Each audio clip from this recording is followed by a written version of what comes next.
We actually had to postpone this event. It was going to be on the 1st of June, but it clashed with a charity tea party I was giving.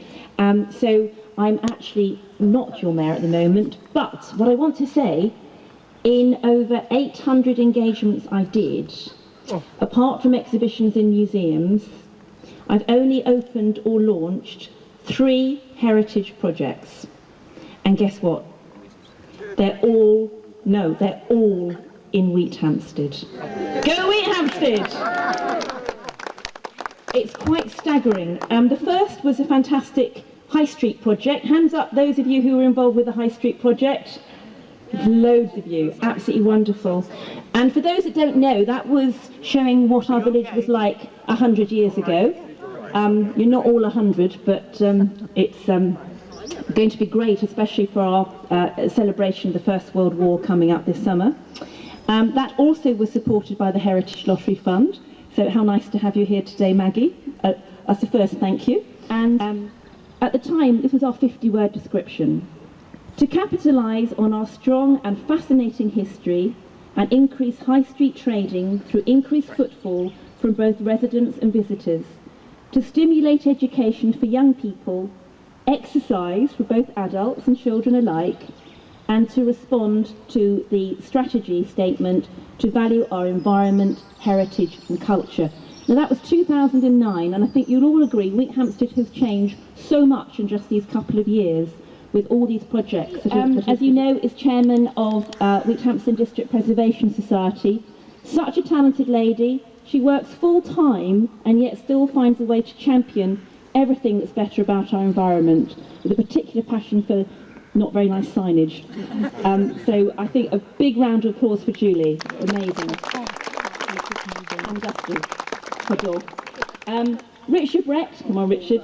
Now Richard, he's an avid member of the Preservation Society and Web, Campaign for the Protection of Rural England, and he compiled much of Wheathampstead Parish Plan on behalf of all of you and the Parish Council, much of which this project came out of.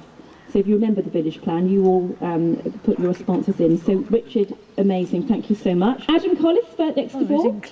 He's got, he is our computer absolute whiz kid, active member of Web. He runs his own IT company, providing website hosting and support, and has produced the most amazing Wheathampstead Heritage Trail website like no other we can find in the UK. When we started this project, we kept David Johnson, David, move forwards. David has, of course, a PhD in biophysics, it's so important for heritage, from the University of London, and is chairman of the Parish Council and ex-chairman of Web, our business group. He's also led a substantial team of volunteers to renovate the derelict site of the railway station, which we just talked about, into what it is now, and still improving. She's, I think you're still secretary, aren't you, of the Preservation Society? Well, you were back in 2009. Susan retired in 2006 after a career in the Ministry of Defence, where she managed teams of civil servants, and she also worked in IT, where she managed very large projects. Tessa, as you know, is a parish councillor, ex-chairman. In those days we had Rights of Way committee, do you remember that one? And now chairs the maintenance committee with responsibility of open spaces, local footpaths, cycle routes and bridle ways. Tessa Itwood. Norman, where are you, Norman? Norman, this side of the bunting. Come on, come on. Norman. It's a good job you're a W and you've come last, isn't it? Come here, Norman. Now, Norman is was former chairman of the business group. He has worked tirelessly for this village with his quiet charm and diplomacy for all things St Albans, and particularly recently he's the man behind the car boot sale and our amazingly successful Christmas lights up. And Norman, everything started with you. You're absolutely fantastic, Norman, and the way you go about things and your friendliness to everyone is so valued, and we are so grateful. So huge team in planning the various walks, walking them, correcting them, walking them again, improving them, walking them again. So they are some of the fittest residents in our village, and they are namely Eddie Cornwall. Where's Eddie? Eddie, come on Eddie, sprint, come on, let's see how fit you are. Woo, big clap for Eddie.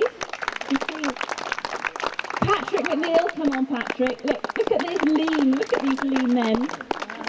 Andy Ellis, who I think is probably coaching as chairman of the football club, so he's probably even fitter today. And also with and Jill Collis, look, come on, beautiful Jill. Well done, Jill. And together with the core team members, Tessa, David and Richard, and they're the ones that have walked all the walks and decided upon them and made them what they are.